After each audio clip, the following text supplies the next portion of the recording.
before I got out of it. I believe that it is impossible to separate your personal bias completely from what you're writing, even if you are writing an unbiased point of view. I think that newspapers tend to be more influenced not by personal reporter bias, but by corporate bias. There's often the publisher may have a certain point of view, or the company may have a certain point of view. Your advertisers, especially in smaller communities, advertisers absolutely hold sway.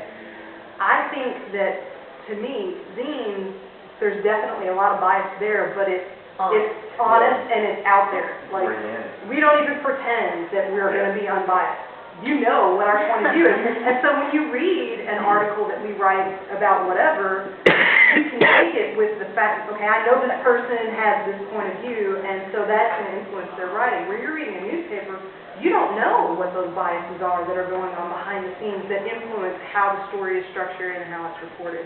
So to me, it's much more better to have that honest, you know what you're getting, than to not know what you're getting. It's also like when you talk to somebody in person, you can have all these body cues, you can read the same thing with the zine as opposed to corporate press. You don't have any body cues, with the corporate press. I mean, you have a general suspicion if you're, on the left, you kind of suspect everything. But, the zine, just with the look, the feel, like you said, like the network it's a part of, you have all these body cues.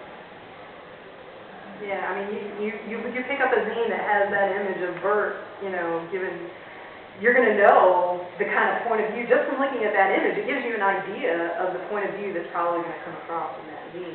Somebody who's going to have,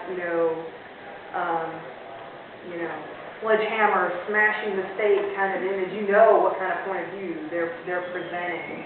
So, yeah, to me, I prefer that. Because even if you don't agree with it, you at least know where it's coming from. This is outside things, but I have that feeling about academics too. There's definitely trends in academia what's appropriate to write about at the time, and that's pretty much why I dropped out of college, is like having a professor who was really, really into studying the Middle Ages and the Crusades, and then trying to write a paper about how, King Richard was a terrible king because he left his country and ruined and whatnot, and like trying to find, resources about things is very difficult when